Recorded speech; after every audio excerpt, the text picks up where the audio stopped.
Cinema ನೋಡಿದ್ರಿ, ಈಗಷ್ಟೇ cinema ನೋಡ್ಕೊಂಡು ಬರ್ತಾ ಇದ್ದೀರಾ, ಹೇಗೆ ಅನಿಸ್ತಾ ಇದೆ ಸಿನಿಮಾ? ಹೇಗೆ ಅನಿಸ್ತು? ಸಿನಿಮಾ ತುಂಬ ಚೆನ್ನಾಗಿದೆ.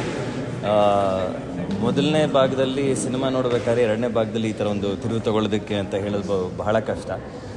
ಮೊದಲನೇ ಭಾಗದಲ್ಲಿ ಹಾಸ್ಯಕರವಾಗಿ ಲವ್ ಆ್ಯಂಡ್ ಜಯಶೆಟ್ಟಿ ಅವರು, ಅಶೋಕ್ ಕುಮಾರ್ ಅವರು ತುಂಬ ಚೆನ್ನಾಗಿ ಮಾಡಿದ್ದಾರೆ.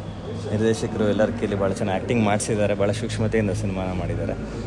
ಎರಡನೇ ಭಾಗದಲ್ಲಿ ಒಂದು ತುಂಬ ಡಿಫ್ರೆಂಟ್ ತಿರುವು ತಗೊಳ್ಳೋದಕ್ಕೆ, ಅದಾದಮೇಲೆ ಒಂದು ಕ್ಯೂರಿಯಾಸಿಟಿ, ನಿಮಗೆ ಲಾಸ್ಟ್ ಶಾರ್ಟ್ ತನಕ ಒಂದು ಕ್ಯೂರಿಯಾಸಿಟಿ ಇರುತ್ತೆ. ಸೊ ಅದನ್ನು ನಟರಾಗಲಿ ನಿರ್ದೇಶಕರಾಗಲಿ ಭಾಳ ಚೆನ್ನಾಗಿ ನಿಭಾಯಿಸಿದ್ದಾರೆ. ಹೇಳಬೇಕಂದ್ರೆ ಭಾಳ ಆಸೆ ಆಗ್ತದೆ ಏನು ತಿರುವು ಅಂತ, ಬಟ್ ಕಷ್ಟ.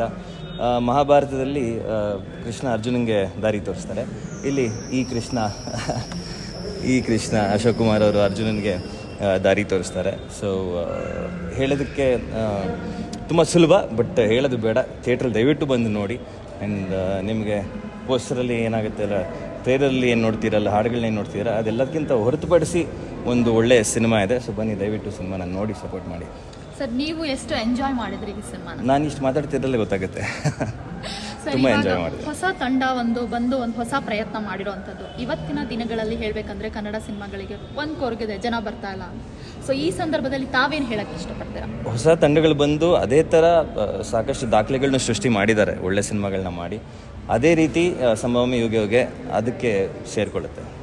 Thank you sir. ಇದುವರೆಗೂ ಕೂಡ ನೀವು ಬಂದು ಸಿನಿಮಾಗೆ ಸಪೋರ್ಟ್ ಮಾಡೋದಕ್ಕೂ ಕೂಡ ಥ್ಯಾಂಕ್ ಯು ಸೊ ಮಚ್. ನಾನು ಸಪೋರ್ಟ್ ಮಾಡೋದಲ್ಲ, ಇಡೀ ಕರ್ನಾಟಕದ ಜನತೆ ಇಂಥ ಒಳ್ಳೆ ಸಿನಿಮಾಗಳಿಗೆ ಸಪೋರ್ಟ್ ಮಾಡಬೇಕು ಅಂತ ಖಂಡಿತವಾಗ್ಲೂ ಮಾಡ್ತಾರೆ. Thank you so much.